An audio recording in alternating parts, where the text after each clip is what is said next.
Assalamualaikum warahmatullahi wabarakatuh. Perkenalkan, nama saya Leti Salsabila Pohan dengan NPM 16120013. Di sini saya akan menjelaskan secara singkat mengenai analisis kapabilitas proses.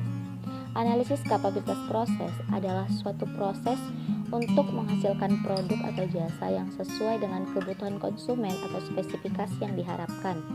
Jadi, analisis kapabilitas proses merupakan suatu tahapan yang harus dilakukan ketika melakukan pengendalian kualitas proses.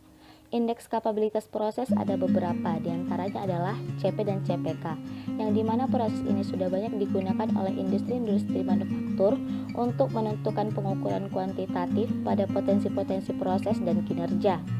Adapun kegunaan dari analisis kapabilitas proses adalah 1. Memperkirakan seberapa baik proses untuk memenuhi toleransi. Yang kedua, membantu dalam perancangan produk dalam memilih atau mengubah proses. Yang ketiga, membantu dalam pembentukan interval untuk pengendalian interval antara pengambilan sampel. Dan keempat, menerapkan persyaratan penampilan alat baru. Yang kelima, mengurangi variabilitas dalam proses produksi. Dan yang keenam adalah menerima vendor. Adapun syarat dari pelaksanaan analisis kapabilitas proses itu ada 3, yaitu 1. Jika telah mengetahui bagaimana kinerja proses kita atau phase of process, selanjutnya membandingkannya dengan spesifikasi yang ditentukan pelanggan atau phase of customer. Yang kedua, analisis kemampuan proses atau proses capability analysis menggambarkan performasi proses dalam menghasilkan produk yang sesuai dengan spesifikasi yang diinginkan. Yang ketiga, analisis kemampuan proses dapat dinyatakan sebagai probabilitas menghasilkan karakteristik yang tidak sesuai pada saat proses sedang in control. Mungkin cukup sekian penjelasan singkat dari saya mengenai analisis kapabilitas proses. Sekian dan terima kasih. Wabillahi taufiq wal hidayah. Wassalamualaikum warahmatullahi wabarakatuh.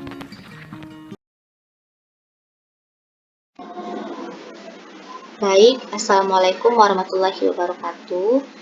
Jadi ini adalah contoh kasus dari analisis kapabilitas proses. Nah, ini adalah contohnya. Terdapat mesin A diukur suhunya sebanyak 2 kali sehari selama 20 hari. Spesifikasi suhu proses adalah kurang lebih 10 derajat Celcius. Ini maaf ya, derajat Celcius. Data observasi sebagai berikut. Nah, untuk subgroup, ini ada subgroup. Subgroup ada 1 sampai 20. Ini didapat dari soal yang dimana kita disuruh untuk mengukur suhu selama 20 hari. Jadi kita mengisi subgrupnya itu 1 sampai 20. Nah, untuk yang X1 dengan X2 itu didapat juga dari soal yang dimana kita diminta mengukur suhu sebanyak 2 kali. Jadi kita dibuat sampel di sini X1 dan X2. Dan untuk jumlah pada tabel-tabel X1 dan X2 ini sudah ditentukan atau sudah ditentukan dalam soalnya.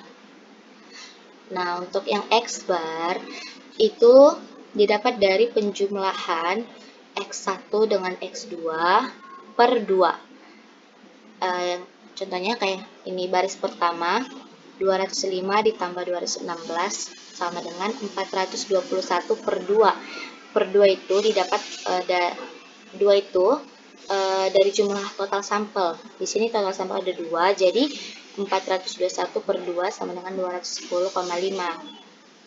Untuk yang baris 2 itu ada 194 ditambah 209 per 2, totalnya 201,5. Dan seterusnya sampai ke bawah juga sama rumusnya dengan menambahkan X1 ditambah X2 per 2. Lalu kita totalin jumlah X barnya, yaitu sebanyak 4202. Nah, untuk yang range-nya itu didapat dari pengurangan angka terbesar. Nah, di sini kan angka terbesar ada 216 ya. Jadi 216 ini dikurang dengan 205. Totalnya adalah 11.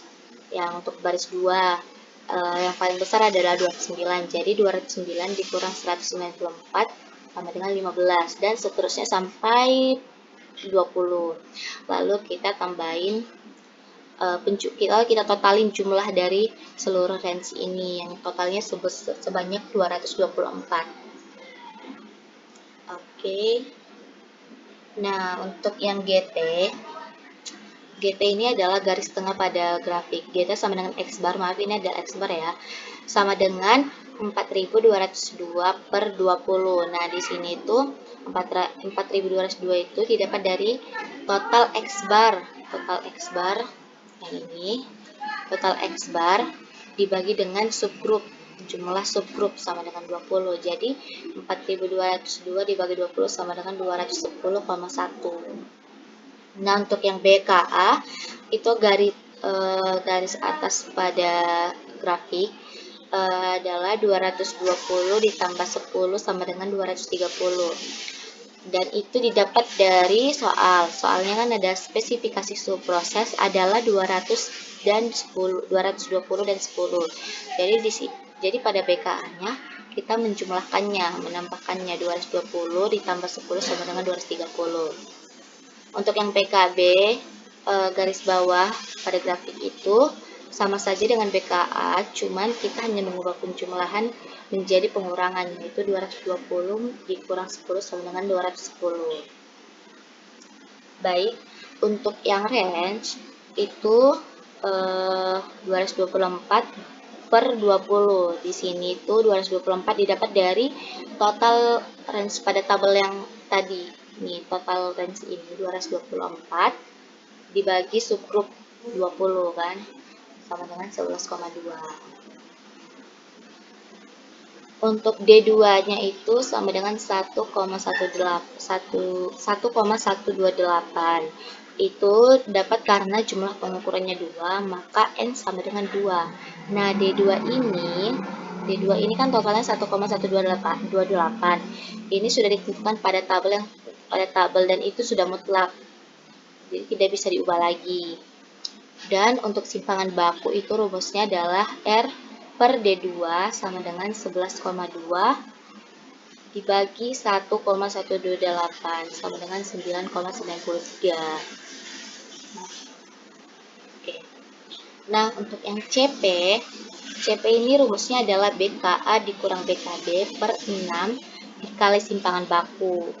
Total BKA adalah 230. Total BKB adalah 210, jadi 230 dikurang 210 per 6 dikali total simpangan baku yaitu 9,93. Jadi jumlahnya adalah 0,33.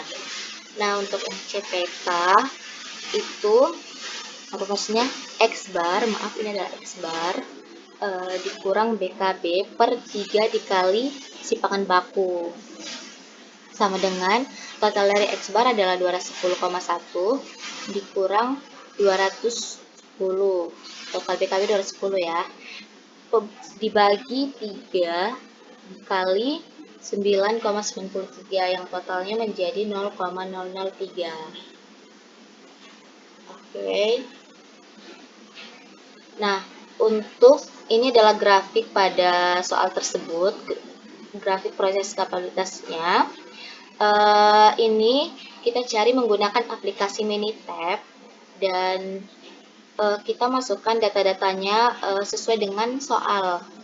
Jadi kesimpulan dari grafik soal tersebut adalah bahwa proses tidak memenuhi spesifikasi yang telah ditentukan dikarenakan CP kurang 1,0 yang artinya proses tidak capable dan CPK kurang CP yang artinya proses tidak tepat di tengah spek limit. Dengan itu perlu dilakukan perbaikan pada mesin. Baik, lalu terima kasih. Sekian penjelasan dari saya. Maaf jika banyak kekurangan dari penjelasan saya. Wassalamualaikum warahmatullahi wabarakatuh.